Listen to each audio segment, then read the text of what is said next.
health and she is actually on a detox diet dahil na rin sa bilin ng doctor niya after her recent operation. Yes. At ngayong umaga, mag-share siya sa atin ng isang simple detox juice recipe na talaga namang Mars Masarap! Okay. I love it. Dayan, pakwento naman. Okay, so what happened? Okay, kasi nung buntis ako, I gained so much weight. So, I was eating unhealthy pala. Alright, so pre-eclampsia, high blood yon, high blood pressure. Siguro dahil sa mga unhealthy na kinain ko.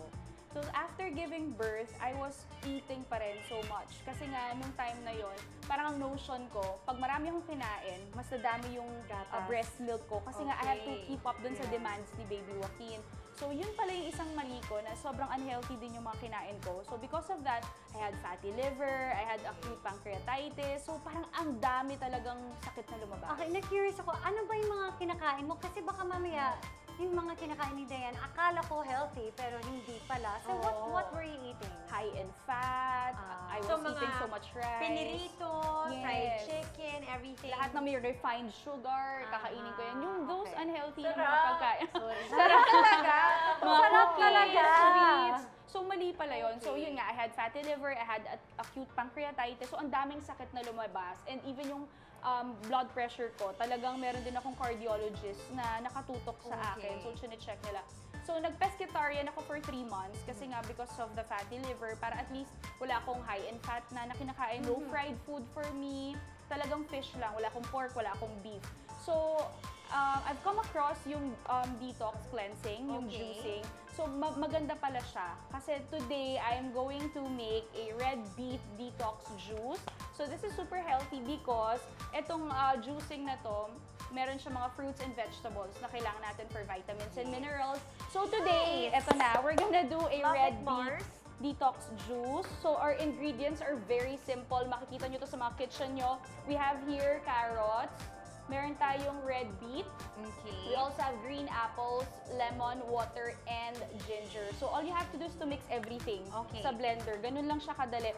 So, quick lang. Carrots, beta-carotene, of course. Antioxidant, very healthy. So, lagyan alam ko natin may siya. lycopene din yan, di ba? Oh, you know this by heart.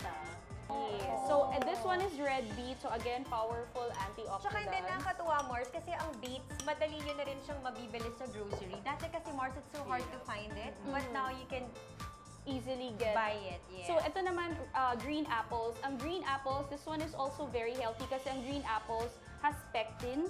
Yung pectin na property na yon could help for mga body, pag magde-detoxify ka or body cleansing.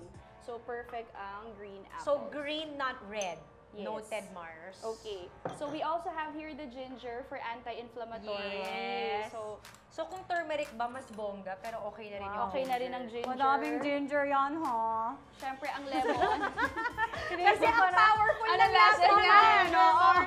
Powerful So, we have here lemon. So, di ba, syempre, Mikey, pag lemon, may citrus property ang lemon. So, important to because yung citrus property niya could help naman our liver produce mga detoxifying enzymes. Kasi syempre, alam mo na yan, nag-research ako dahil nagka-fatty liver tayo. Tsaka gusto ko yung punong-puno ng mga paanda rin tong ano mo, juicy Kasi syempre, alam mo, natakot na ako para sa anak ko. Nung naging mommy ako, Mars, promise talaga, parang it changes you, Mars. yes, gusto ko lang talaga maging healthy for my son, Joaquin, and of course for my husband. Parang gusto ko silang alagaan and water. Hindi, at saka syempre, lalaki pa yung pamilya mo. Correct. Magkakaroon pa yan ng So, kapatid. be-blender. Natawa siya dun sa lalaki yung pamilya, teka. Wait lang. Nagpapagaling muna tayo. Healing, detoxifying. Mars. Okay, ayan, kaya-kaya na ni Mars. Camille. Kailangan ng kalimutan yan. Actually, depende sa gusto ninyong ihalo. Yan.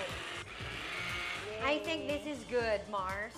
Yan. Tapos sasalin lang natin siya. Naku, sorry Mars, ikaw na go. Go. Yun, tapos isasalin lang natin siya. There. So, there you go. Napakadali. Very fresh, very healthy. Our red beet detox juice. And of course, Cheers to healthy lifestyle. Yes. To healthy living. Iba talaga pag malamig, no? Sarap. Ang sarap. I like the ginger. Diba? Ikaw, kumusta na ako? Kayo ha, iniele-ele niyo ako ha. Uy, bakit sa'yo lang ba yung hindi malamig? Yung sa amin lahat, Mars, malamig. Where? Lagi ka.